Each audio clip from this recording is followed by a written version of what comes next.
so no PowerPoint in my session today. It's all in an app.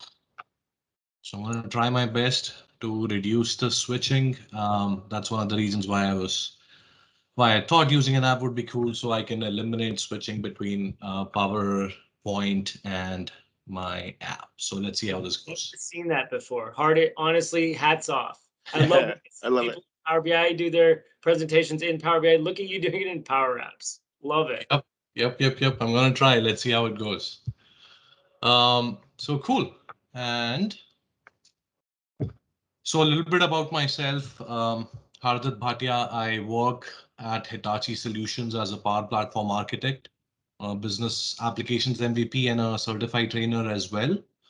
If you ever want to reach out to me, Twitter, LinkedIn, email, um, I'm probably even going to include my cell phone number in the chat. Always feel free to reach out if you have any questions when it comes to Power Apps or specifically or more prominently Canvas apps than model-driven apps. If you ever have a Power Automate question, I'm probably the dumbest guy in the world, so don't reach out to me.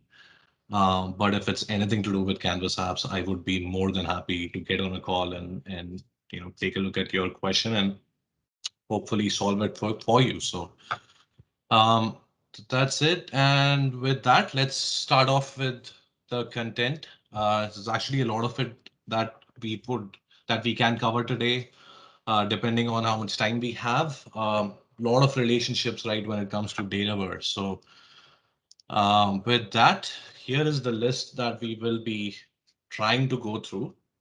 We'll start off with the simple data model that we will be using for all the different relationship types that we will be looking at today. And then we'll go through each one of them, one to many, many to one, many to many, custom many to many, and then a few special relationships like indirect and polymorphic, one to one, and then something known as connections. This was very new even for me until 2 weeks ago. So I'm hoping this is something you haven't looked at before and will be something brand new for you.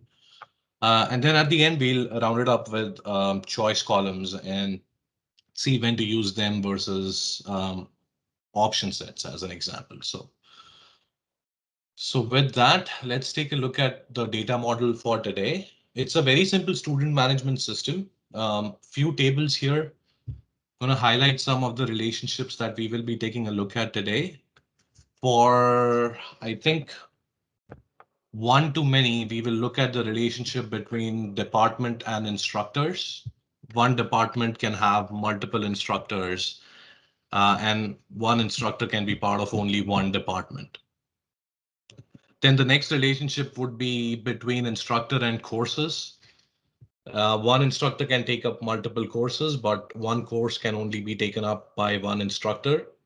So it's another example of one to many, but we will look at it from the other direction. So that becomes our example for many to one. Then a relationship between students and courses. Students can enroll in multiple courses and one course can be taken up by more than one student. So that's an example of many to many relationship. Then the next one, just like with courses, students can enroll in multiple sports and each sport can be taken up by more than one student. So that's another example of a many to many relationship. And this one will be slightly different from the one between student and courses because this will be an example of a custom many to many relationship. And I'll talk in more detail about the differences between out of the box many to many and custom many to many and when to prefer or when to use which one. Then, as you can see, there is no direct relationship between instructor and students, but there is an indirect relationship through courses. So we will take a look at the relationship between instructor and student as an example for indirect relationship. Polymorphic lookup.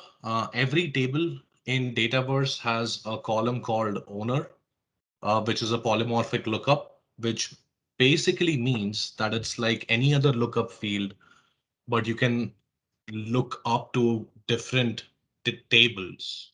I always I'm always tempted to say entities, and then I remember, no, it's called tables now. But polymorphic lookups are super awesome. But again, using them in a Canvas app can be a little tricky. So that's one more topic that I'm going to cover towards the end. And then, like I said, connections. I'm not going to spill the beans right now. And at the end, we will take a look at choice columns to wrap it all up. Um, Throughout the session, starting literally right now, if you have any questions, please feel free to stop. It's very informal, right? And I think we have enough time for me to go through all of the content. So please stop me if you have any questions. Excellent. Yeah, thank you. I'll monitor the chat. Awesome. Thank you. Thank you. Okay, so let's start off with the first one, one-to-many relationship. And gonna now go out of the preview mode. So the one we will be using for this example is between departments and instructor, right? So one department can have multiple instructors. One instructor can belong only to one department. Very simple illustration, one gallery on the left-hand side that simply lists all the departments with its items property set to the departments table. And then a gallery on the right, which is supposed to show only those instructors that belong to the selected department. So I can, if I simply set it to uh, instructors, you will see that it currently displays the list of all instructors. Now, if you want to filter this list of instructors to only show the ones that belong to the selected department, there are a couple of ways to do it. The first method is literally translating what we just said in English, which is filter the list of instructors to show me the ones that belong to the department that I have selected in the gallery on the left. So I'm going to copy the name of this gallery. Never name your controls the way I have, but so don't use this app as an example for control nomenclature. So filter instructors.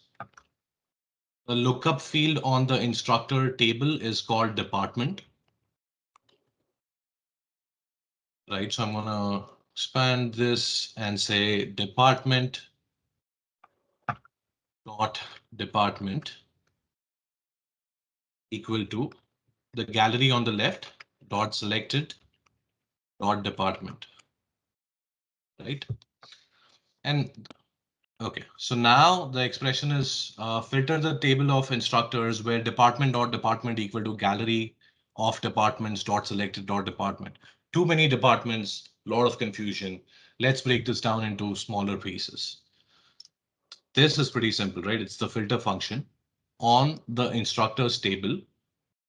The department to the left of the dot operator is the name of the lookup field on the instructors table. Now, when you want to compare two records in two Dataverse records, initially, what you might be tempted to do is something like this, right? Filter instructors where department is equal to the gallery of departments, the selected record from the gallery of departments, right? It's a record here, it's a record here. But the way you compare two records, two Dataverse records, is not by comparing the two actual records. You compare their GUIDs. So now this department here is the lookup column on the instructor table. When you type in dot, it shows you the columns of the department table now. And the name of the GUID column of the department table is department. Hence the two departments here, right? Department dot department. Lookup column name dot GUID column name of the lookup table equal to this particular record from this gallery, again, dot department. So this would have been less confusing if the name of the lookup column was, let's say, department, I don't know, like department record as an example. Then what this would have become, right, is something like this. Now, obviously, it's going to throw an error because I don't have a column called department record. But if my department lookup column on the instructor table was called department record, then it would have looked like this and would have been slightly less confusing. But this is how my lookup column is, and this is how the expression works. Now, with this filter expression, what will happen is as soon as you select a record or department on this left-hand side gallery, so let's say I select finance, it then filters down to show me the list of instructors that belong to that department.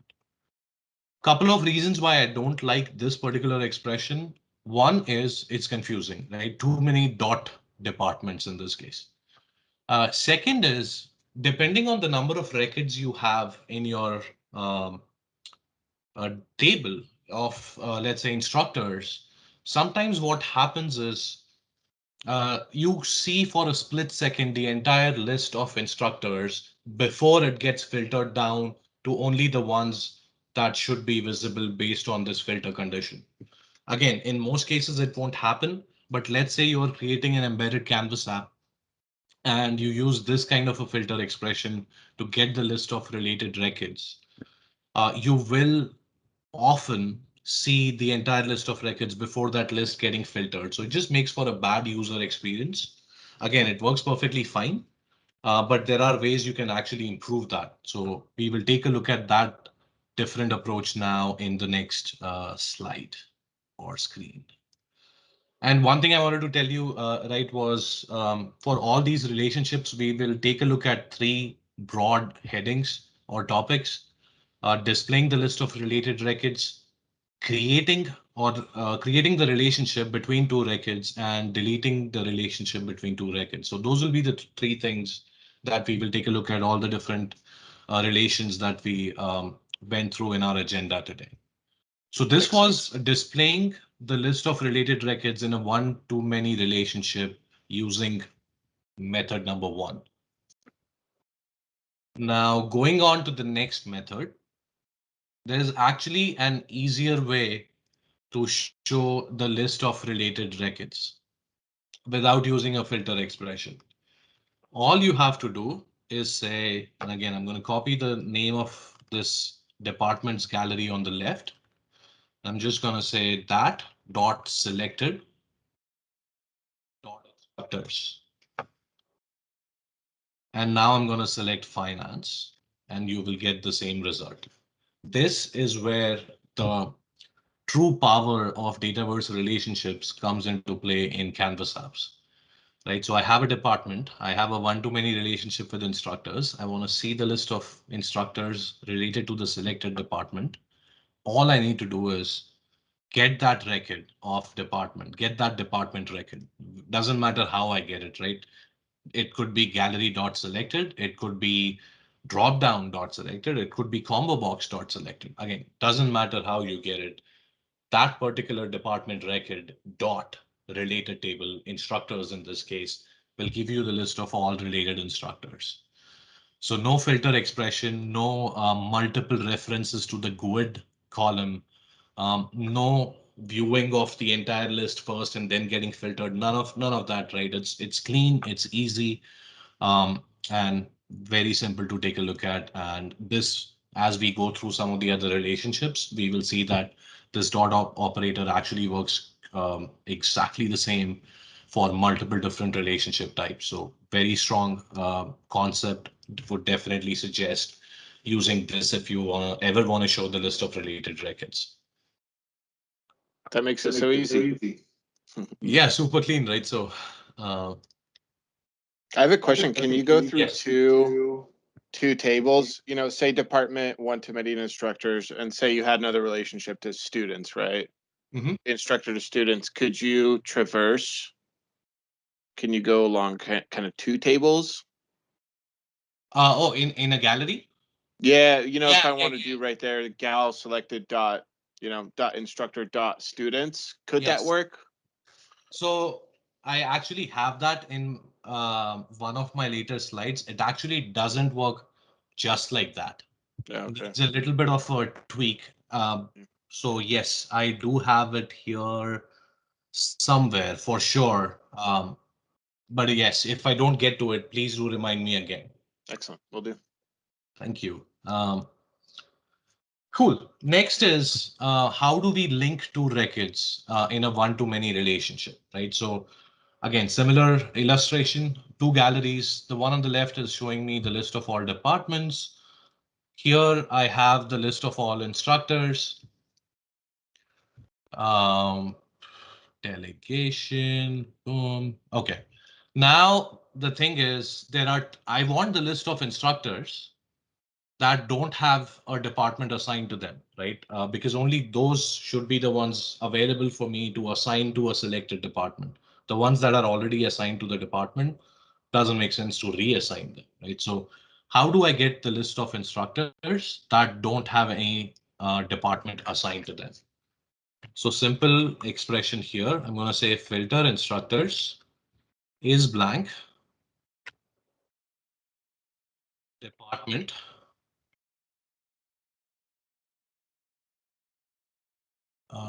dot. So this basically gives me the list of instructors that don't have any department defined. But as you can see here, there is a delegation warning because of the is blank function inside the filter function. Again, in my example, I can easily ignore delegation because my number of records is not going to reach the non-delegation limit.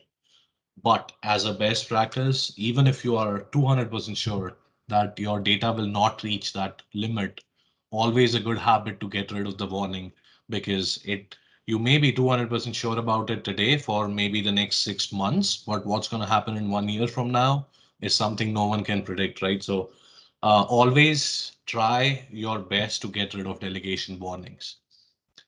So how do you do that in this case? This is where another concept that I like to highlight is using Dataverse views. So it's something as simple as this, right? Even in an expression, the expression itself is actually pretty simple. But you can try a couple of other things. You might still end up running into delegation. So how can you solve it easily without having to worry about what expression to write?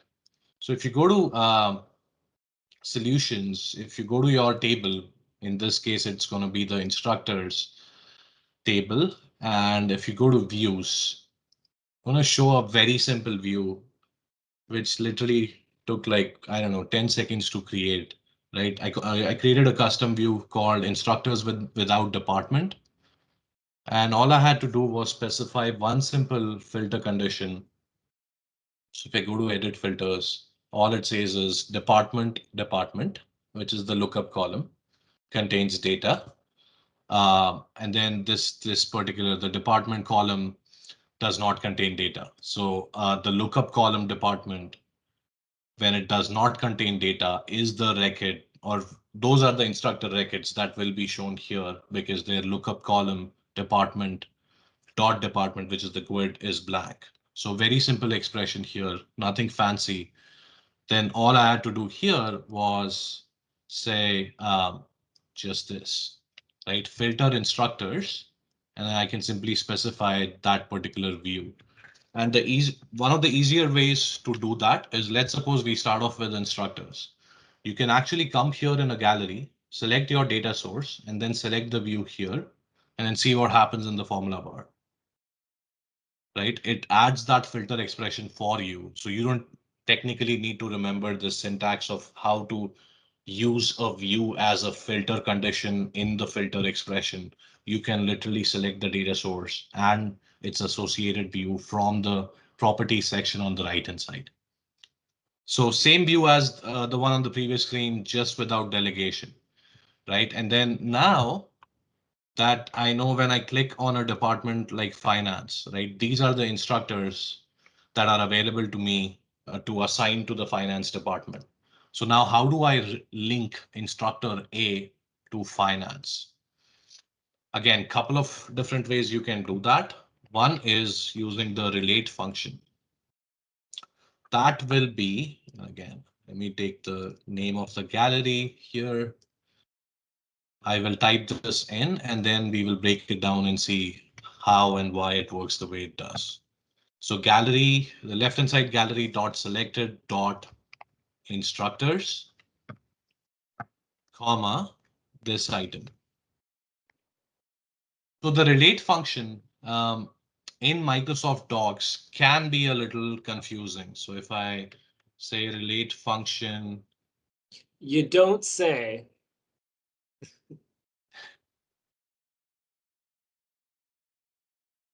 here, right? So the very first time when I was looking at relate function, it says relate entity one related table, comma, entity two record. So it wasn't, again, obviously, if you look at some of the examples down below, it gets clearer, but this didn't make sense to me. What is entity one related table? In this case, I have two entities or tables, instructor and department, right? For departments, the related table is instructor. For instructor, the related table is department. So I didn't understand what that first parameter is. All it comes down to is this. So this first parameter says specify exactly the relationship in which you want to add this record to, right? So in this case, we are saying gallery of departments dot selected, which gives me this finance record in this particular case, dot instructors, which means, again, the dot operator illustrates that instructors that are related to the selected record from this gallery of departments. That's where I want to add this instructor to.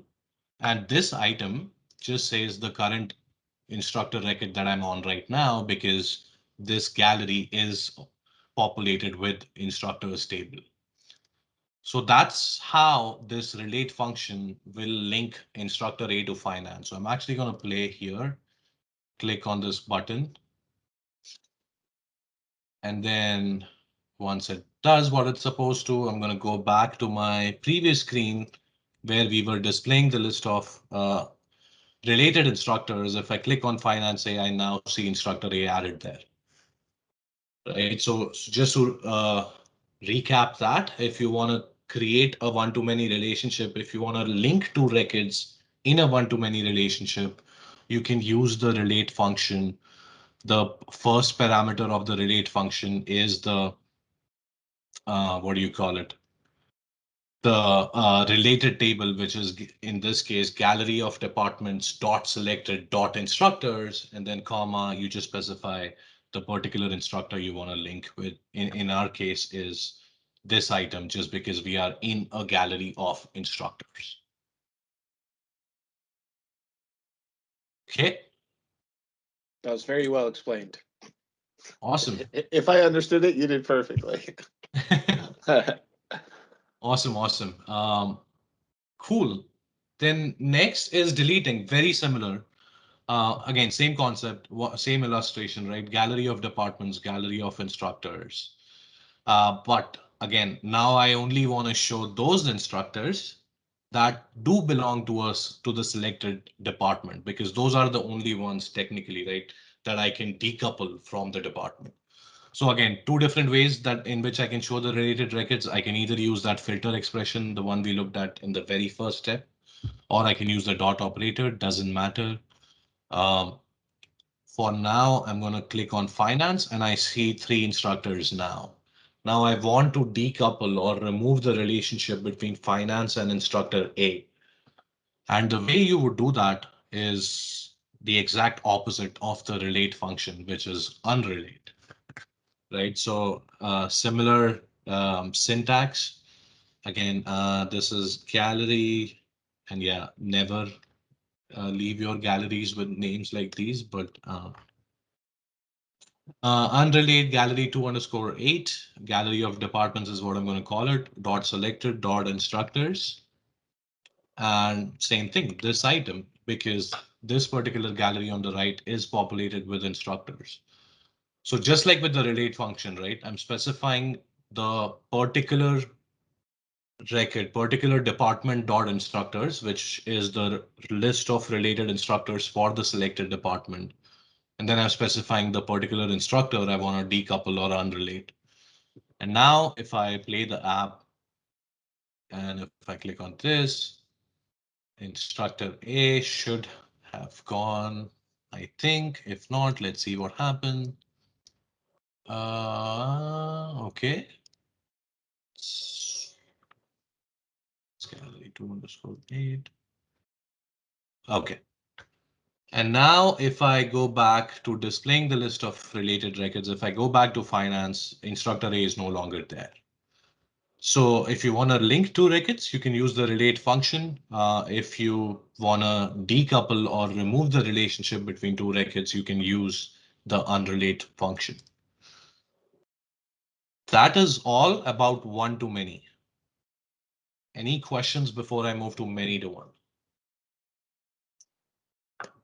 I don't see any in the chat. Oh, yeah. Can I just somebody's ask got a quick question? Go ahead. When you do the relationship, is that permanent or only for the duration of your session? It's permanent. Okay, thank you. Yeah. Do you just like delete the key in the instructor table, the GUID? Correct. Or So how it's, does it? yeah. So basically, like in the instructor table, right? Department was a lookup column or field. When you do this, and there are a couple of different ways you can do that, but irrespective of which way you do it, right? Um, the lookup column basically blanks out on the instructor record. So if you go to like a model driven app and if you look at that instructor record, before you do the unrelate, as an example, you will see that it looks up to a department record. But as soon as you do this unrelate, that lookup column or field blanks out and there is no department record in that particular field or column. Got it. Got it. Awesome. Next is many to one. It is actually very similar. I mean, many to one and one to many are actually the same. It's just looking at the same relationship from the other side. But there are a couple of things that I want to highlight here because again, it comes down to the particular use case in your app, right? Like for example, in this case, courses and instructors. Here I have a gallery of courses and I want to show the name of instructor for each one of those courses. So it's looking at that one-to-many relationship, but from the other direction. So the way you would do that, right, is in this case, it will be again our dot operator to the rescue. This would be this item dot instructor. This gives you your record.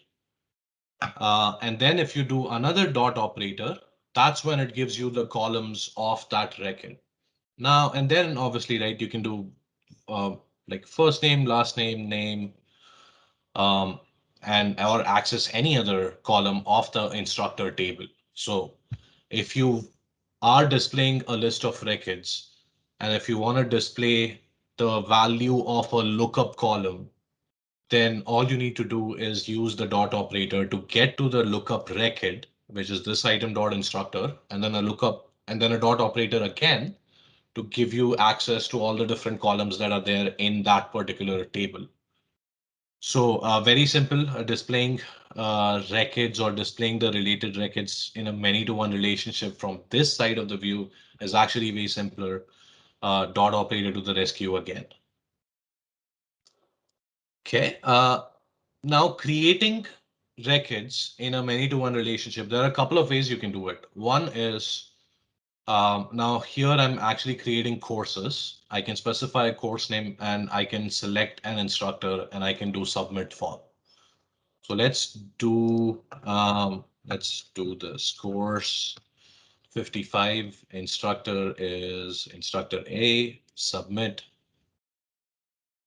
Okay, and now if I go to that screen where I had course 55, instructor name, instructor A. So very simple. All you have to do is add an edit form to your app.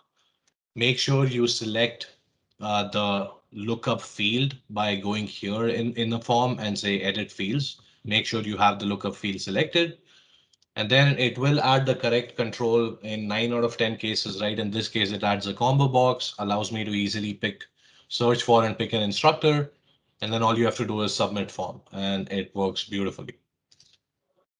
You can do the same thing with patch. Depends on if you are using a form or not. In most cases, I use patch and separate controls rather than a form for multiple reasons. using separate controls allows me to have more control over UI. Tweaking the UI of a form is a little bit difficult, tedious. And if I ever wanna, add another field, yes, surely I can add one more field from here, reposition them. But then if I decide to change the layout, I can switch like from one column to four. It's so some cool things that are available for sure. But I just don't like using submit form as much as patch. But then again, if you're getting started, absolutely no reason to use patch. Use submit form as much as possible. And as you can see here, it's actually pretty simple for creating relationships and creating related records. But now we will take a look at an example of how to delete this same relationship. Again, two ways to do that. One is submit form and the other one is patch. We'll first take a look at the submit form example. So I have a gallery of courses and then I have a form on the right hand side. This form is an edit form and it is supposed to show the record that is selected in this gallery, right? So if I go to its item property, it will say this particular gallery dot selected. So if I hit preview and if I select course 55 instructor A, let's try to blank out this drop down or combo box and let's hit submit. You would think that this would work, right? But it did not. As you can see, the instructor A field is still there. Is that a problem with submit form or is it something else? Let's take a look at patch now. Same thing. Instead of using submit form, the only difference is I'm actually saying that I want to blank out the instructor. So I'm literally using the blank function, right? Just to illustrate. So I'm going to select course 55 instructor A. In this case, since I'm using patch, doesn't really matter what I do with this dropdown. I'm going to hit submit. Same thing. It appears to do something, right? But it doesn't wipe out the instructor. So again, is it a problem with patch now or submit form or both or something else? To fix that, it's actually not a problem with either of the two functions, but there is a setting that you need to turn on to allow you to blank out lookup columns and blank out, I believe, option set columns as well. That feature is called formula level error management. If you turn this on now, let's see what happens. Let's first try the submit form. I'm not 100% sure. I don't remember off the top of my head if I have to save my app, close it and open it again, but I guess we'll figure it out. So course 55 instructor A, I'm going to blank out that drop down. I'm going to hit submit and it didn't do that. So I will save and close and come back. And you will see that that particular option, that particular app setting actually makes both blanking out a lookup column work using submit form and patch. So it's actually a pretty interesting find. I think I banged my head for a few hours the first time I ran into this. And then surprisingly, right, there's actually a mention of this in Microsoft Docs, and I'll share the link, but it's literally as a very small note. And for whatever reason, rightfully or wrongfully, so it never caught my attention. So okay, let's try this one more time. I'm gonna go here, deleting many to one. Let's see if it works this time. I'm gonna blank out this guy, hit submit, and it goes away. Hey, Yeah, so it's like magic. yeah. Would you recommend leaving that on if you don't want to intentionally blank out columns, or keeping it off? Sorry. Um, Does it most have other side cases, effects? no side effects yet, but again, that being said, right, it is an experimental feature. I haven't seen any side effects yet in all my production apps. That feature is turned on because in most use cases, right, if you are allowing a submit form or a patch to go ahead or move forward, even with a dropdown not having any values selected, then it's almost like it's your conscious decision that you haven't added any validations that this particular dropdown should have any value, right? So in most cases, that is almost always a conscious decision to allow people to have columns or values or records with blank values. Mhm, mhm. But other than that, yeah, and there are actually multiple other reasons why you would want to turn on that property. Um, there's actually one cool thing. Let me make sure I see it here.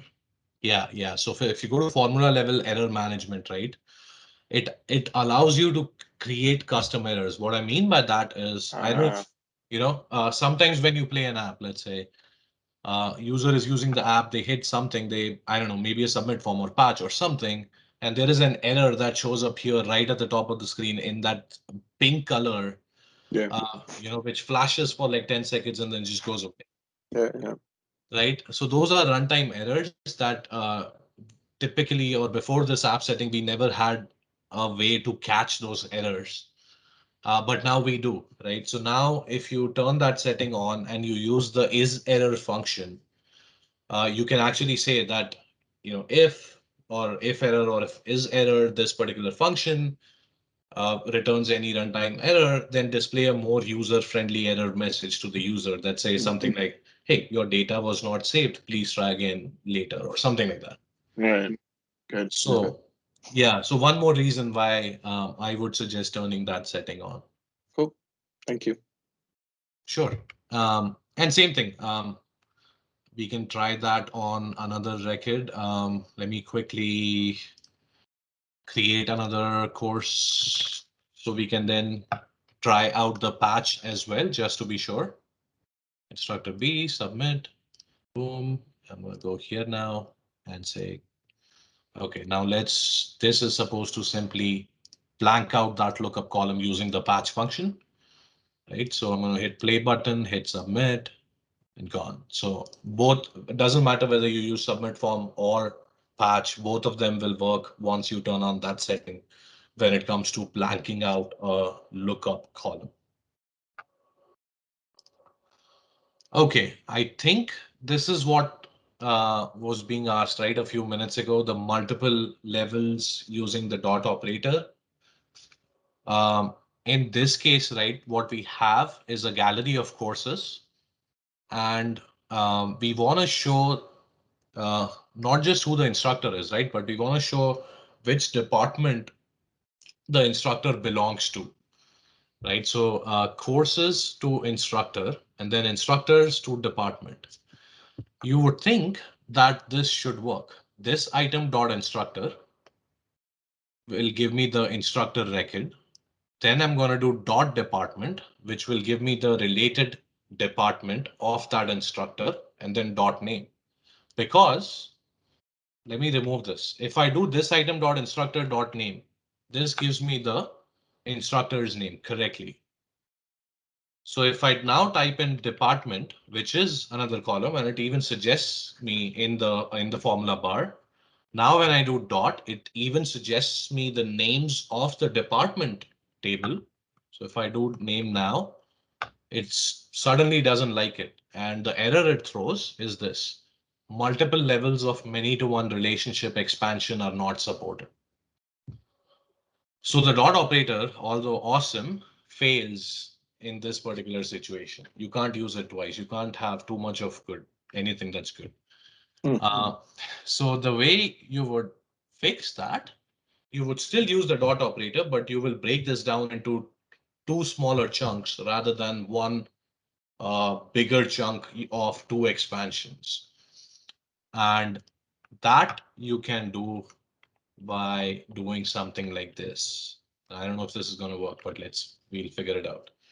Lookup instructors, where instructor equal to this item dot instructor. Lookup instructors. What am I missing? Oh, this item dot instructor now is just the record, not the GUID. So lookup instructors, instructor equal to this item dot instructor dot instructor. Now let's see, dot department dot name. Now it doesn't complain, right? Because this particular dot operation. Now again, you might think that I again have two dot operators here. Why is it not complaining there? But this is just this item dot instructor gives me the record. And then it's just one more expansion, which is the column itself, right? It's not another lookup field, which was the case when it was this item dot instructor dot department dot name. So now what this does is this fetches me the instructor record. And then getting the department is then just one level of expansion on the instructor record versus two levels of expansion on the course record from course to instructor to department, right? So this way, course to instructor has been taken care of by this lookup expression. And then the dot operator takes care of the instructor to department expansion. Very smart. I like that. So cool. Yeah. This it's sometimes, some of those error messages in the app checker are just not friendly. And when it says it doesn't support multiple levels of expansion, it's like, okay, what do I do to make it work, right? So it's just one of those things that not a lot of good documentation on some of these errors anywhere. And so yeah, I think, and this is something I've run into a lot of times in my apps. So I'm hoping this will be useful for everyone who's attending the session today. Yeah, I was about to ask, did you find that solution for Microsoft, or did you just kind of tinker around till you got it? It's just tinkering around. Yeah. Smart. Okay, so this was deleting. This was multiple levels. Okay, so that should be the end of many to one, and next two are many to many, out of the box and custom. But before I move there, in case, yeah, if you have any questions, again, feel free to stop. Okay, first one is out of the box, many to many. I'll first explain what this is, and then we will take a look at the differences between out of the box and custom many to many. Similar example, similar illustration, students and related courses.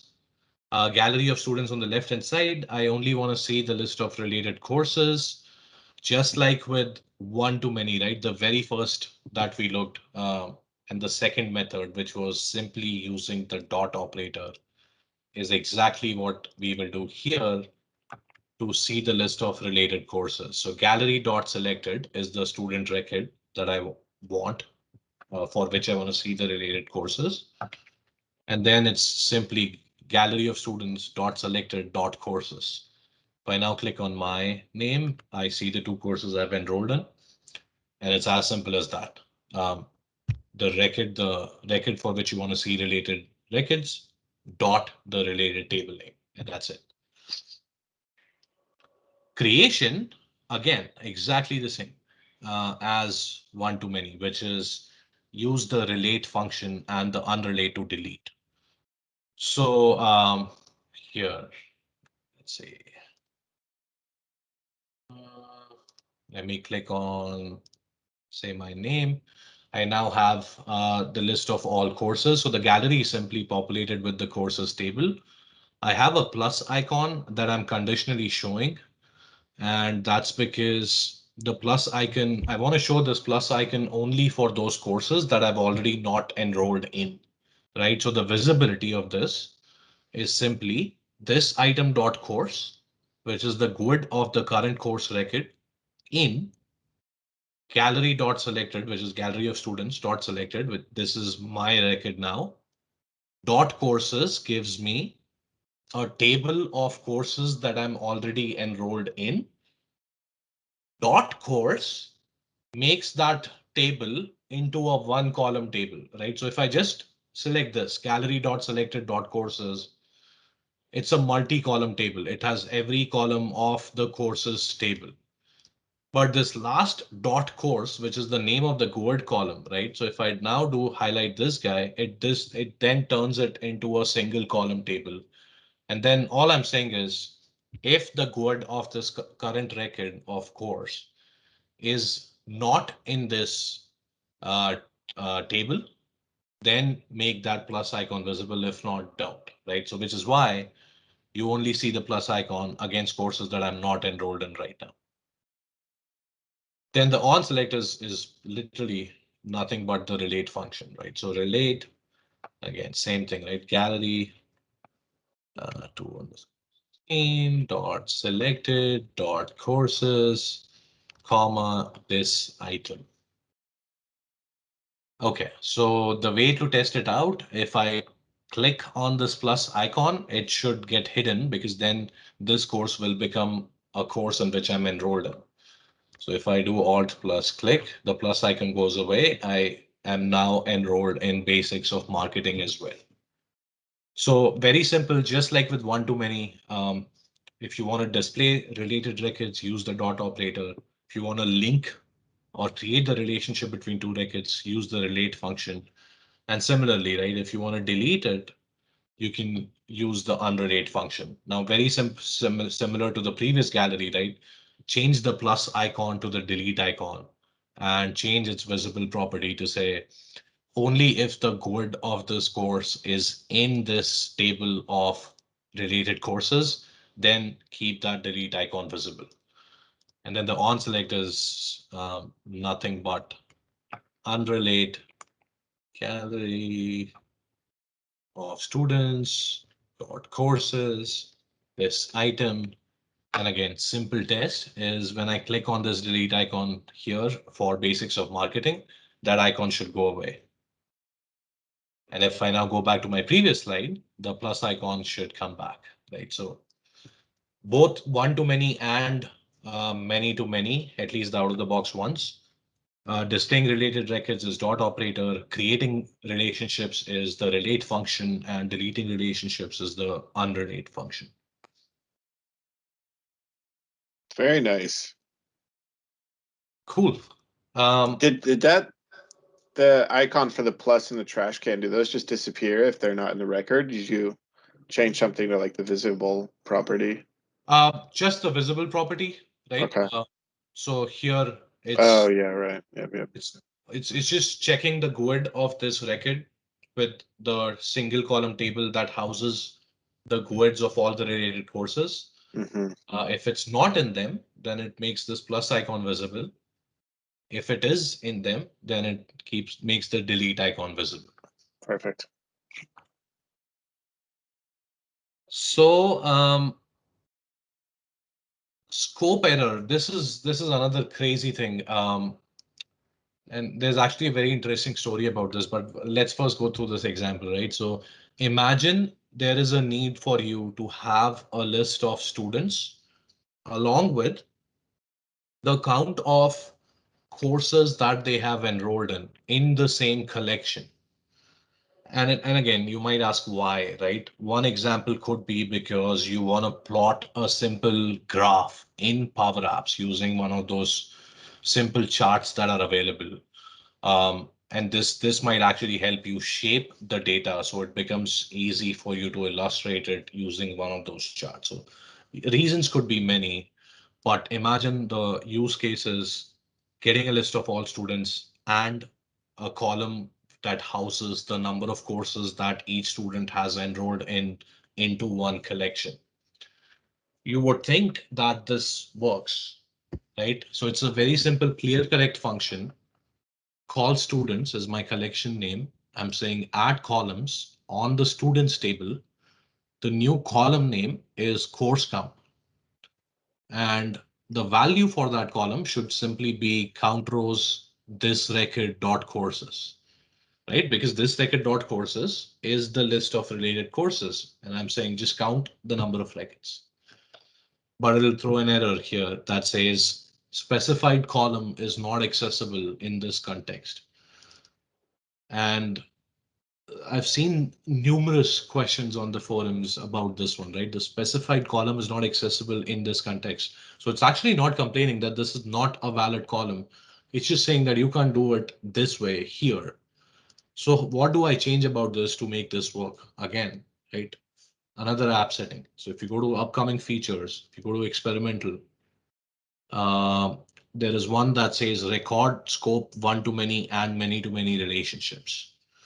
The description is somewhat clear, somewhat vague. It says work with tabular relationships and for all and other functions that provide a record scope.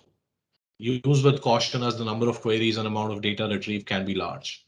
So I'm going to turn this on and I will address the warning as well. If I come back, it still throws that error, but all you need to do is literally just type in something in your formula bar and get rid of it. The error goes away. Now it is suddenly okay with it, right? It's not complaining about the fact that it cannot access the course column from within this function. Now what it says, and this might seem like a delegation warning, and it is, but there's an additional warning to it, which says a one-to-many or many-to-many relationship is being referenced inside this function scope. This may result in a large number of calls to your data source that can impact performance. Um, I sometimes ignore certain warnings, uh, although I shouldn't, but this is definitely one that you should not ignore, because I turned this on in one of my apps and it became literally useless, almost useless, not even for end users. In fact, it was actually okay for end users. But for me as a maker, when I was opening this app in the studio would literally freeze for like 15 minutes. So again, I had a lot of data in that particular app, in that particular table, in that particular relationship here. But if that isn't the case, definitely try it out, but make sure that you keep an eye on performance, because if it starts affecting, obviously you don't want to turn on an experimental feature, because at the end of the day, right, it's an experimental feature. You're not going to get the same support because you turned on an experimental feature in a production app. So that being said, um, how do we at least get rid of the delegation warning? So this one says count rows this record.courses. If you remember from a couple of slides ago, I think this record.courses is basically gives me a list of related records and is a multi-column table, right? If I do another dot, and let's say I do course, it now becomes a single column table that you are running the count rows function on. And as you can see now, the delegation warning has gone away now. So count rows on a single column table works perfectly fine without delegation issues.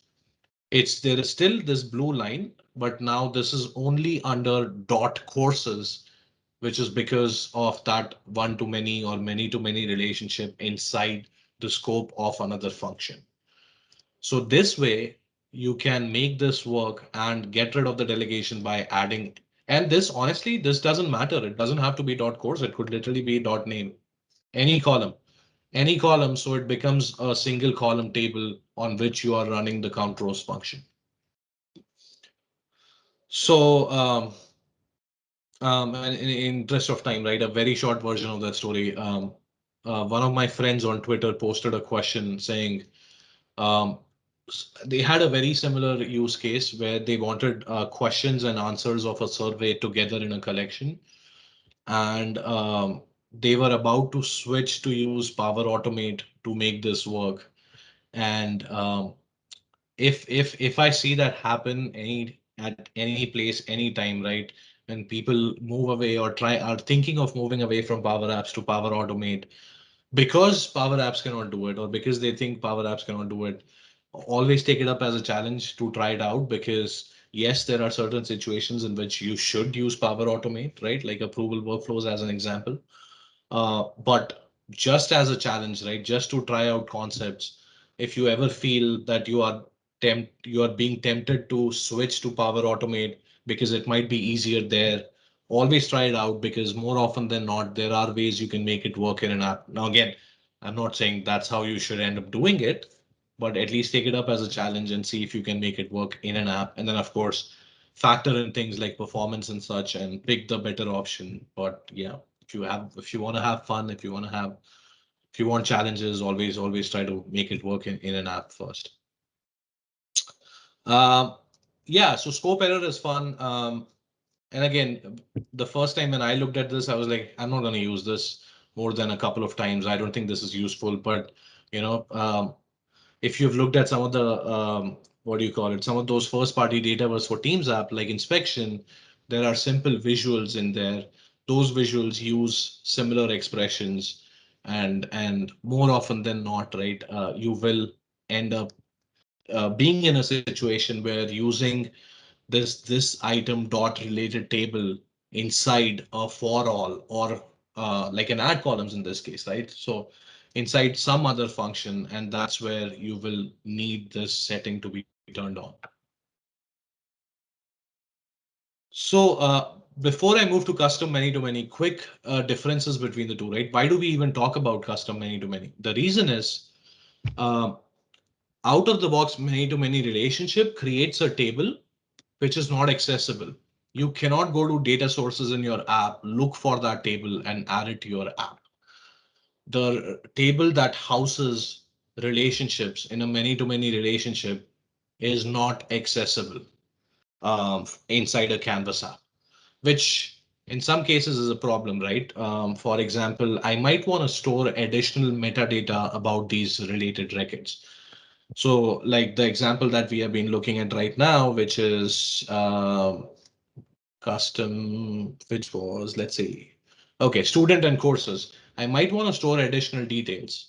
For example, when did I enroll in basics of marketing? When is my due date for my assignment? When is my final exam date? And so on and so forth. There are so many metadata points, right, that I can think about for a relationship that I cannot with out of the box many to many. And the solution, the answer to that is creating a custom many to many relationship. And it sounds fancy. It's literally just one other table. And I'll show you how what that table is. It literally just has two lookup columns, one to table A, another one to table B. And then all it does is, right, it's basically a many to one relationship to table A, one to many relationship to table B. If you combine the two, it's a many to many relationship between table A and table B through a table C. That's all there is. And again, in my example, there are only two lookup columns, but you can add more columns like the ones that I was talking about, right? When did the course start? When is my due date? And so on and so forth. So it actually allows you to define more data points for those relationships. So in this case, I think my table name is called student sport relation.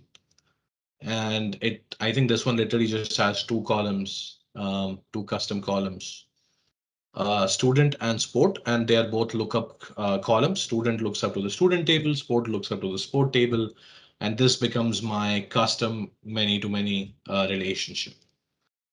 And again, displaying related records slightly different, right? So here I have the list of students here, and now I want the list of sports that I only want to display those sports that a particular student is enrolled in, right? So what I can do is filter student sport relationships where student dot student equal to my gallery of students.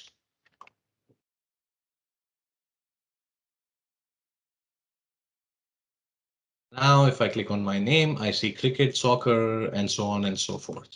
So I'm literally tapping into that particular table, the custom table that I created to get the list of related records. If this would have been out of the box many to many, it would have simply been gallery 2 underscore 1 dot selected dot student sport relations, and that would have been the only difference. But like I said, now I could technically have way more data points, right? Like when is my next tournament as an example. So a lot more data capturing capabilities when you use custom many-to-many relationships.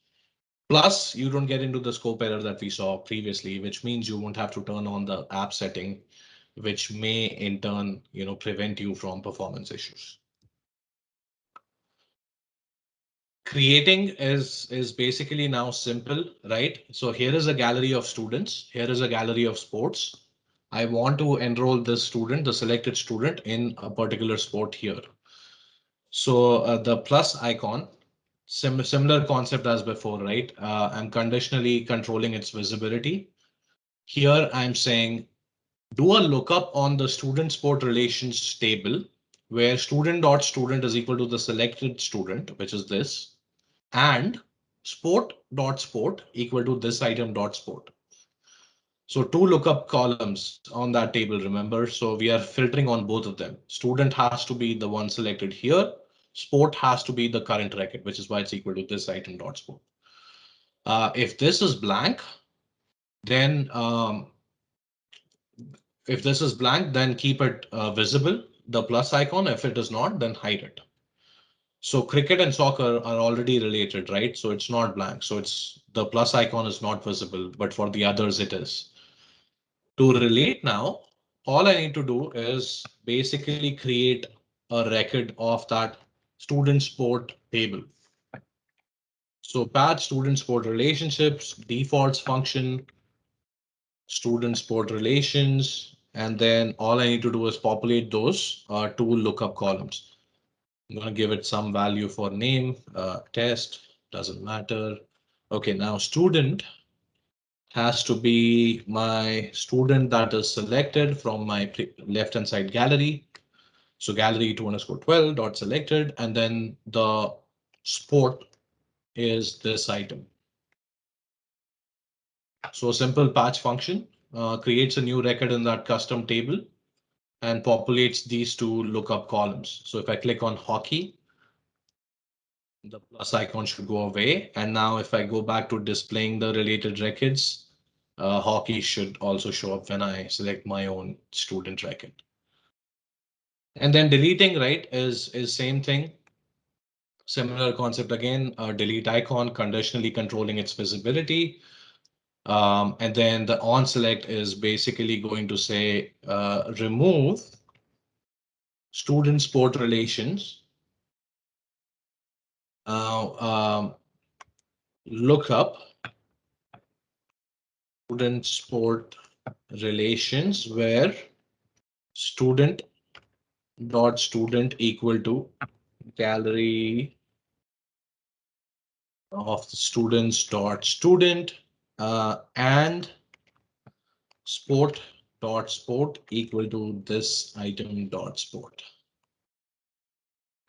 OK, so now basically using remove function on this table, the custom table, and just saying do a lookup, find me the record where student is the one I selected here, sport is the one selected here. And when you find that record, remove it from that table or delete it basically, right? So if I click on hockey, the delete icon should go away because now it's no longer related to my student record. So again, very similar to some of the other concepts that we have seen before for other relationships. The main advantage, right, is getting rid of the scope error to a certain extent and getting the ability to define more data points of the relationship themselves, not just of the two tables that are involved in that relationship. Very cool.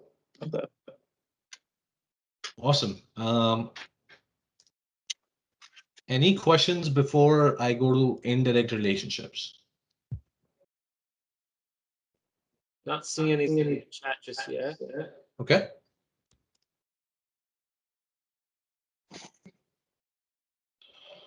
OK, let's see. So displaying the list of, so this is now between instructors and students. And as we saw in the data model, right, there is no direct relationship between an instructor and a student. An instructor can take up multiple courses. A student can enroll in multiple courses, and that's how a student is related to an instructor. So again, the first logical method or approach that you would think would work is, hey, I have a gallery of instructors. I want to show the list of students that are enrolled in courses that this particular instructor takes, right? So gallery of instructors dot selected gives me the instructor. Dot courses gives me the list of all the courses that that instructor teaches. And dot students, why shouldn't that work, right? Just give me the list of all students in all those courses. It says the same thing. Specified column is not accessible in this context. And then what happens is something like this. Let's see. The way to fix it is to capture those records in a collection. But this particular thing, and again, right now you don't see an error because in one of the previous examples, we went in and turned on that scope app setting, right, regarding the one-to-many and many-to-many relationships. But if you would not have turned that setting on, right, like if I just go back right now and say, hey, I don't like this setting, I'm going to turn it off. I'm going to come back here. I'm going to just come back here again and say, boom. And now it'll start complaining about things. So let's first take a look at the approach. Um, and as you can see there in the definition of that setting, it actually uses for all as an example, right? So it says for all within the scope of functions like for all. So in this case, that's literally what I'm doing. I'm collecting the list of all the related courses of an instructor into a collection called call courses. Then I'm doing a for all on that call courses, and I'm collecting, or I'm trying to collect the list of related students in this collection. And that's when it actually complains about the fact that, oh, I don't understand this record dot students inside for all. If you do this outside like this one, yes, it works fine, but inside of for all doesn't make sense to me. So it starts complaining, and that's where you can go in, turn on that experimental setting, and again keep an eye on performance issues. But if you do that, it now suddenly is okay with it, and now you can actually um, achieve what you were trying to achieve, right? So I can now show the list of students that are indirectly related to an instructor through the courses that the instructor is conducting. Okay. So that was something very simple. Again, give me 1 second. Okay, so very simple example of indirect relationship. And if you ever happen to have a need to show that, you might have to do something like the approach I shared here, which was collecting all the items, collecting the first set of related records in a collection, doing a for all on that collection to collect all the related records. But to do that, if you try to do that without that setting turned on, it's going to complain about it. And then when you turn it on, just keep an eye on performance issues. And if, well, depending on the amount of data you have, you may or may not run into performance issues. And if you don't, then this approach will work fine for you. Um, Next is polymorphic lookups. Again, not an example of a relationship per se, but every Dataverse table has an owner field that is a polymorphic lookup, and it can become pretty useful, right? So you will, there are multiple reasons why you would want to use, or where you might want to use the owner table as an example. Or if you've used Dataverse, like for example, accounts table or contacts, right? There are other polymorphic lookup values as well, or columns as well, where like the regarding field, right? A meeting could be regarding an account or regarding a contact as an example, and you wouldn't know if a particular appointment record is regarding an account or a contact, and that again can throw you off if, let's say, you have a gallery of appointments in your Canvas app and you want to show the regarding field. You don't know what table that particular record is going to belong to. So that's why working with polymorphic lookups can be interesting. Like in this case, I have a simple list of students. I simply want to show who the owner of those student records is. And I know in this case, I'm the one who has created all these records. So this item dot owner, I would expect that if I do dot, it should allow me to do something like dot full name, but it doesn't do anything. It doesn't even give any suggestions, right? Because this owner column could be a user or a team record. So it doesn't know what it is. That's why it doesn't give me any suggestions about columns. So the solution to that is to cast, right? So I can say cast my, which is the as type function, this item dot owner And I know it is a user record. So I simply want to just do this dot. Now it will give me the column names of the user table. And it should fetch the name of the owner of this of these records. The problem is though, right? In some cases, when you play the app, some records may not have the owner as a user. So it's going to actually throw a casting error. It says, I'll see if I can pluck that somehow. Um, if not, I can save the app and play the published version. But when you play this app, you will see a random pink colored runtime error at the top that says something along the lines of cannot cast the value or something like that, right? Because it doesn't, just because you know all these values that you have right now are users doesn't guarantee that they will be users. So it complains about the fact that if I run into a situation where the owner is not a user, I will not be able to do what you're trying to make me do. And the way to fix that is to simply do this. You first check the type, right? So if is type this item dot owner users, then as type, or if it's not a user, then I know it's going to be a team, right? So then I can say as type this item dot owner teams. And now when I do the dot operator, it's actually going to show me columns that are relevant to a team. So like, I think if I do name, there is a team name column. So that should now take care of both cases that the owner could either be a user or a team. So again, like I said, not a real relationship per se, but something that you will run into a lot of times.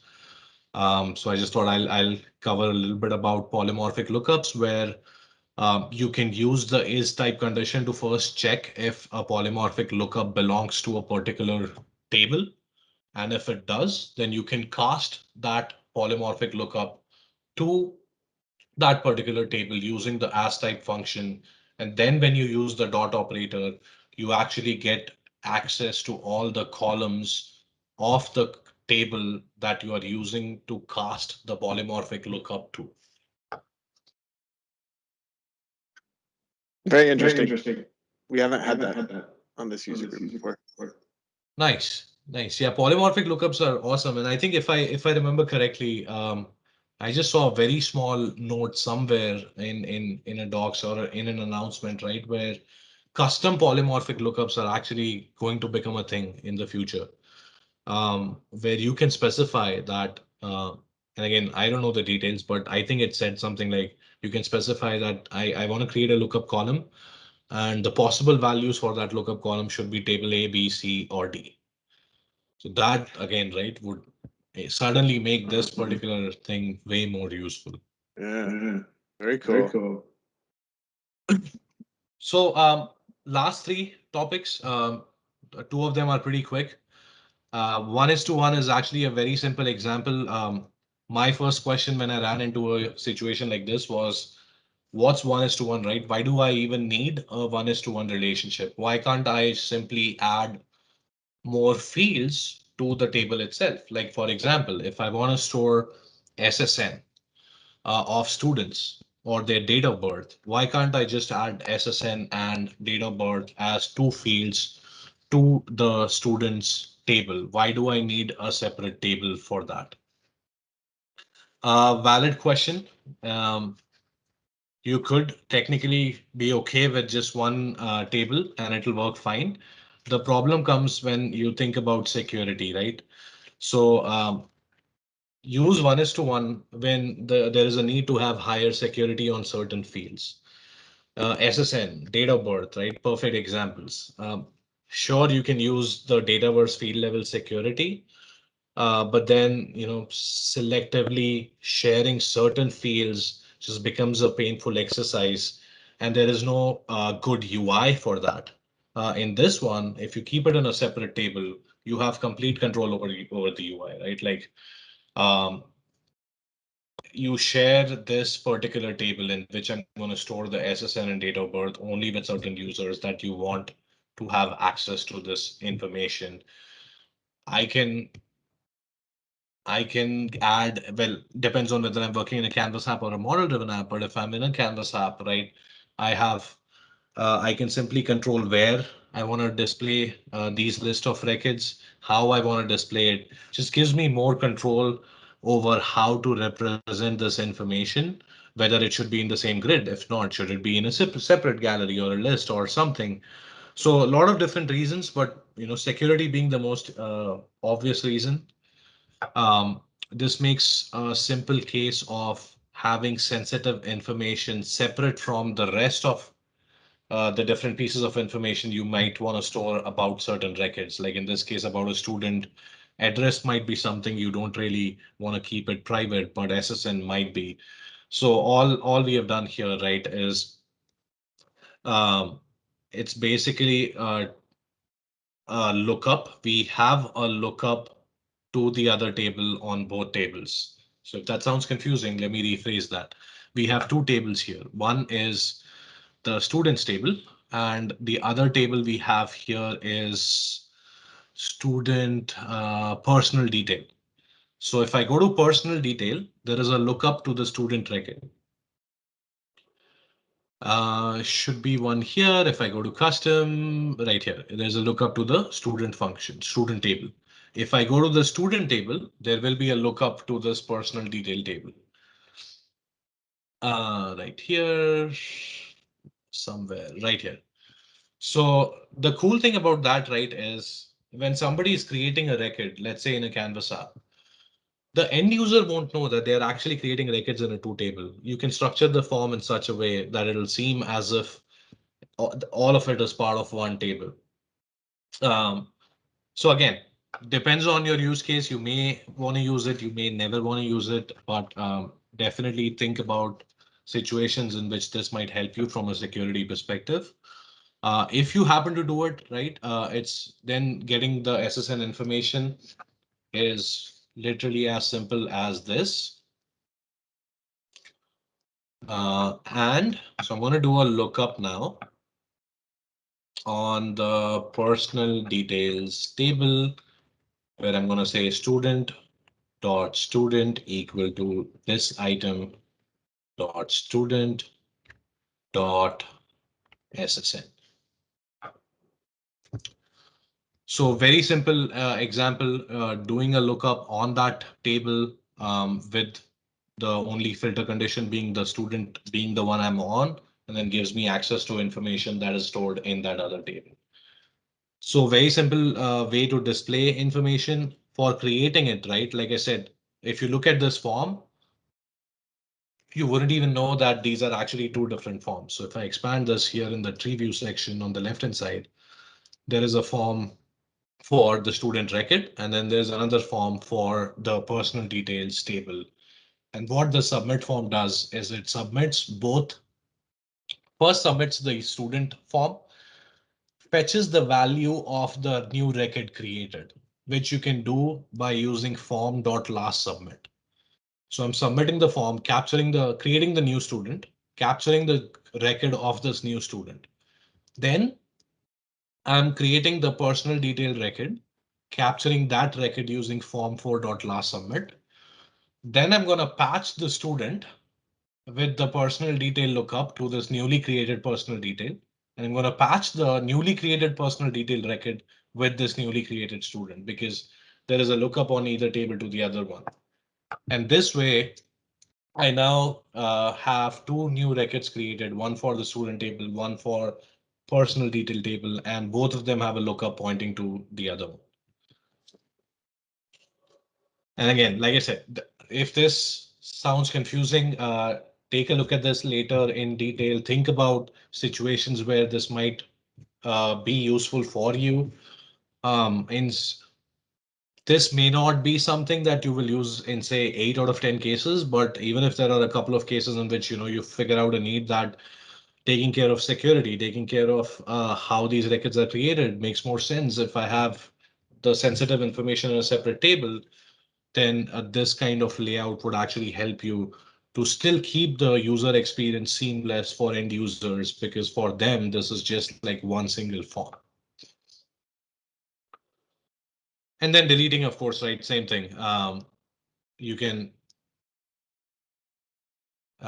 here, I think I have a delete function somewhere, but basically it's like deleting any particular record. So in this case, all you have to do is blank out the lookup column, which goes back to one of the illustrations that we had earlier, right? Where we had to turn on the formula level error management. So if you want to delete this record, you simply blank out the lookup from either side or from the student personal detailed record. Okay, I'm going to move on to this particular topic. It's one of the most exciting ones for me. Like I said, a few weeks ago, I didn't know this existed in a Canvas app. When someone, and that someone who told me about this was Joel Lindstrom.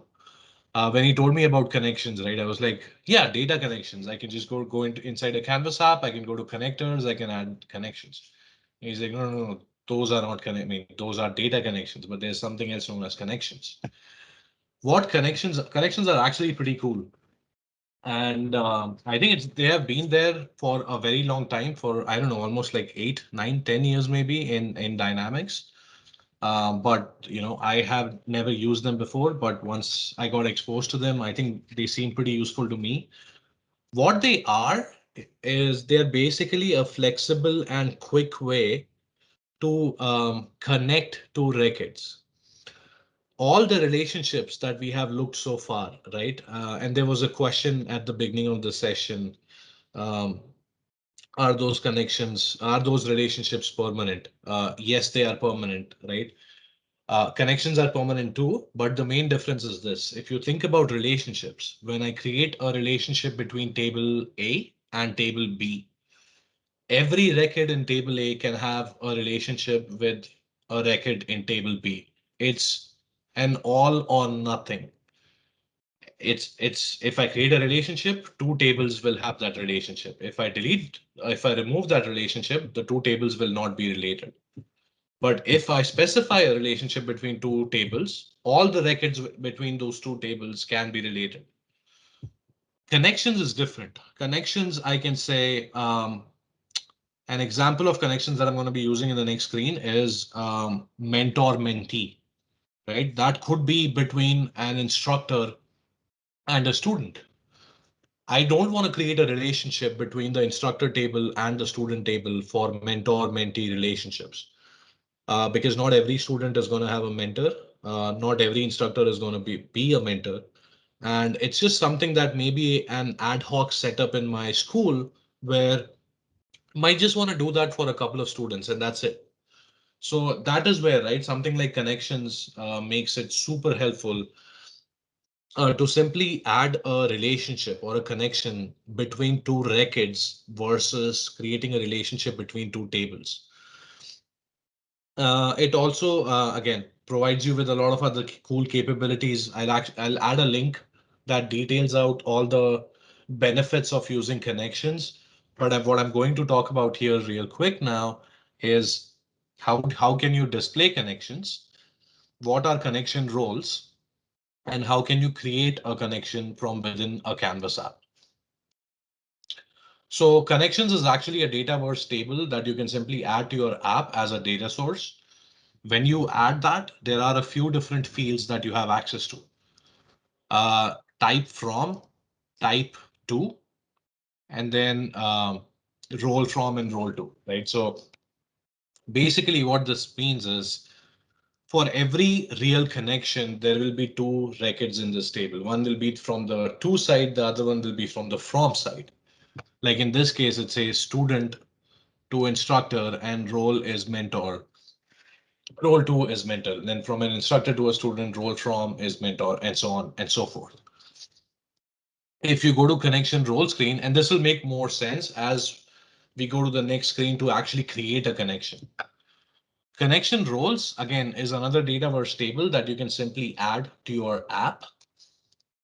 You can specify a name for each role. And then what you can do is you can also create a category. In this case, I have a few categories created. This one is called instructor student. Again, you can name it whatever you want. I created these two just so I can see that this particular connection role, the mentor one, is for linking an instructor with a student, and then department head is for linking an instructor with a department. Let's take a look at how to create a connection.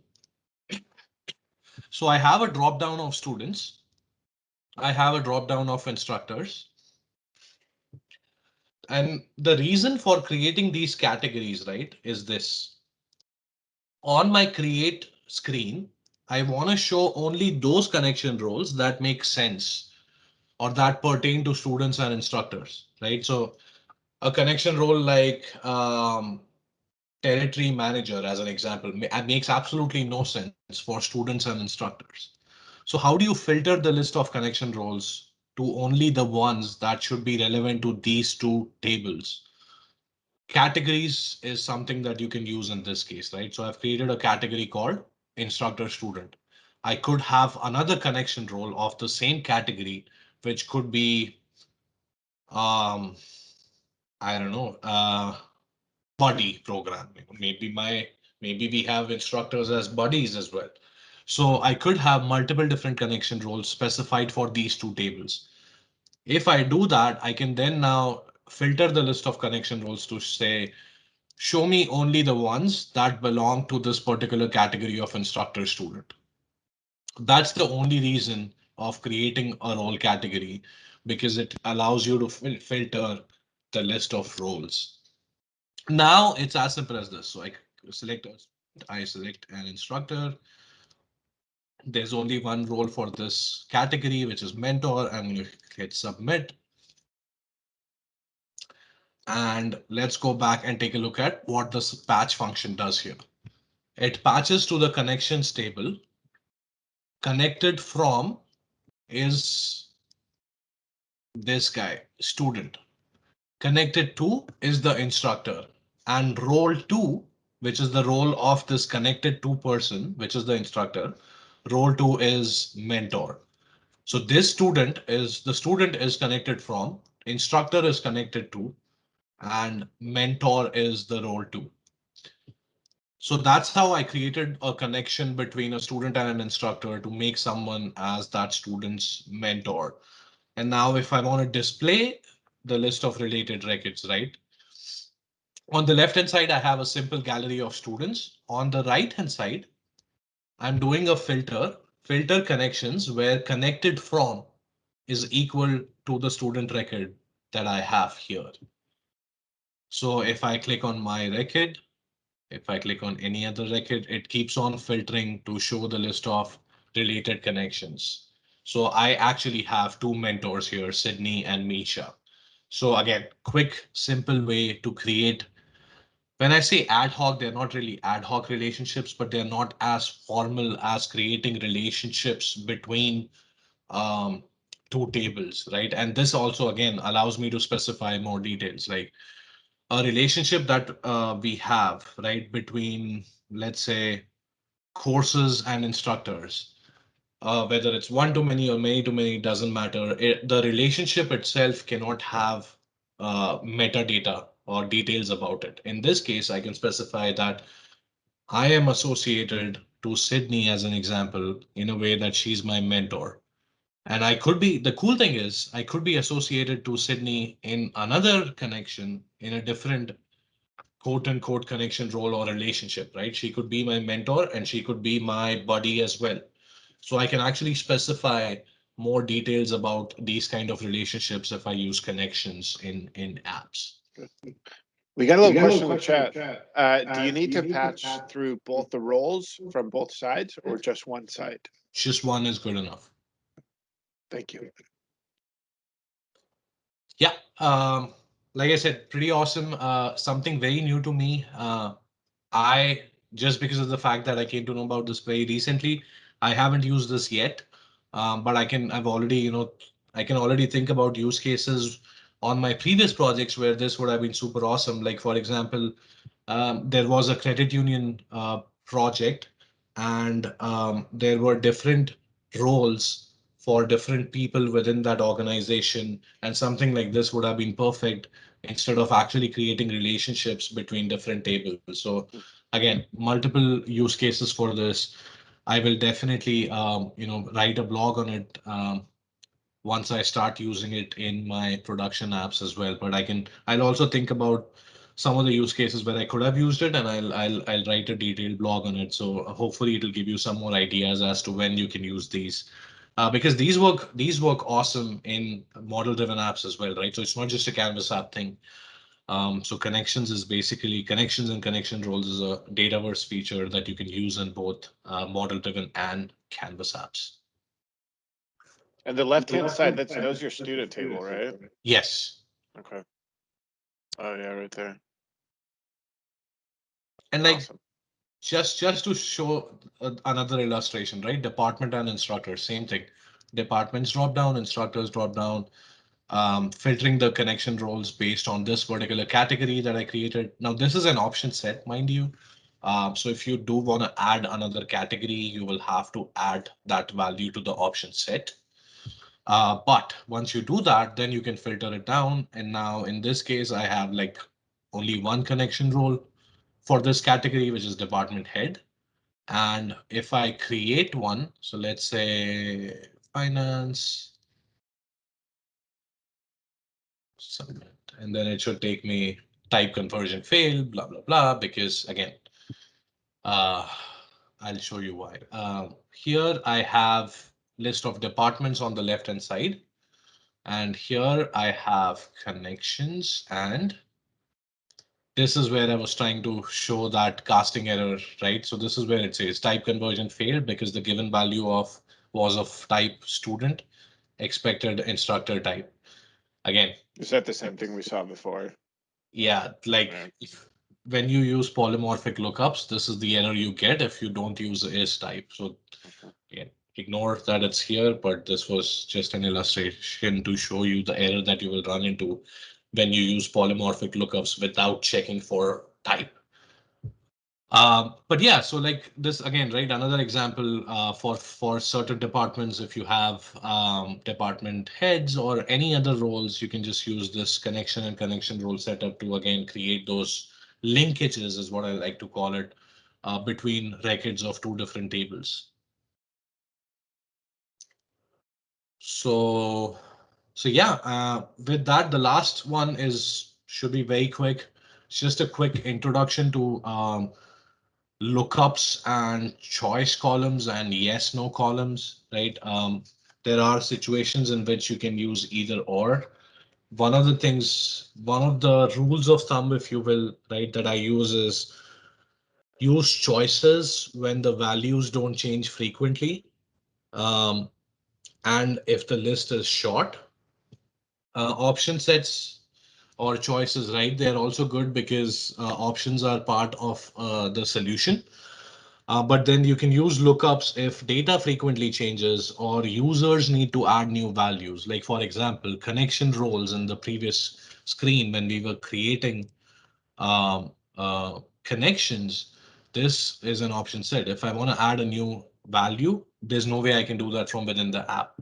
So if you want users to be able to add new values, then use lookup fields. And if you want to capture more metadata than just the list, right, then again, you would want to use lookup fields because then you can add more columns to the table that you will use to populate the lookup column on a given table.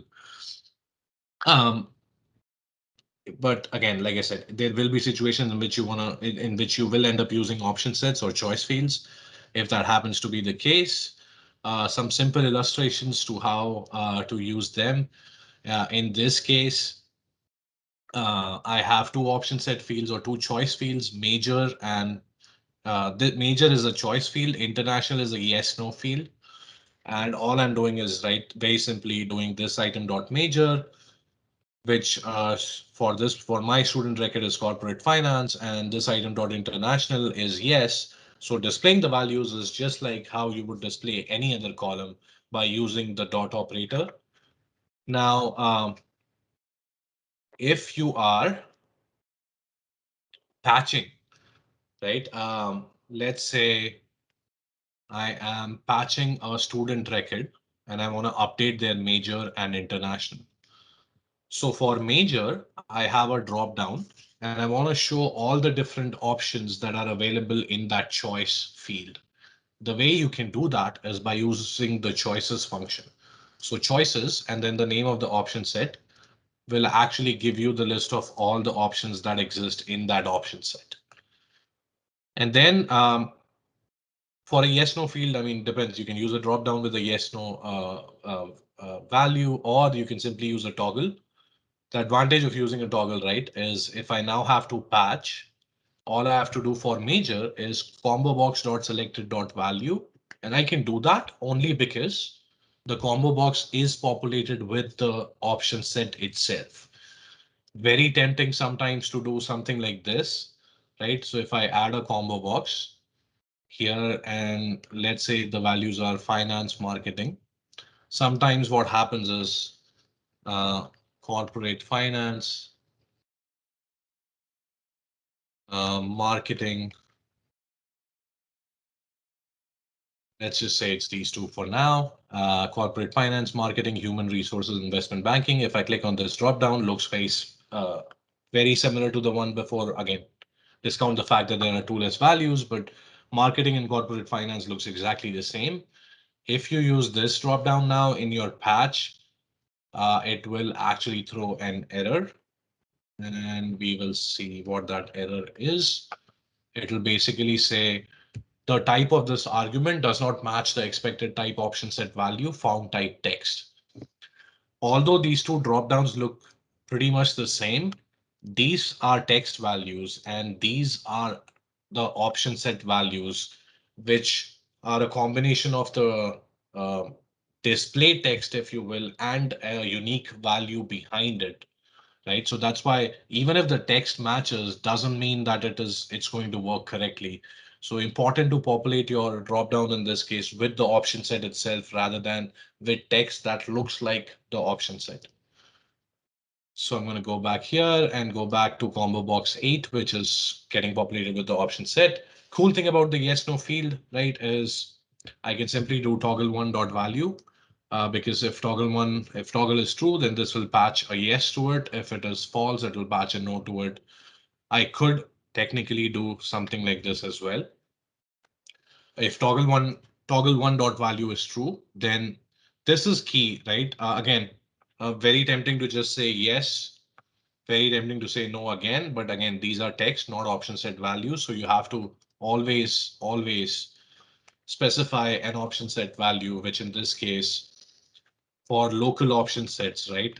So a yes, no column is a local option set. It is typically the column name, which in this case is international question mark. In the bracket, you will have the table name. So it's international question mark and then students in bracket. This is your option set, local option set, and then dot. Now it will tell you pick either yes or no, right? So if I pick yes, now it will stop complaining about it. So just a couple of small tricks here and there to keep in mind when you're using choice fields in a Canvas app, depending on whether they are global option sets or local option set or yes, no fields, small nuances that can make your life easier when working with these option sets in a Canvas app. That's, I think that is it. Yes. That What was a impressive. finale. That was amazing. Wow. Seriously. Holy crap.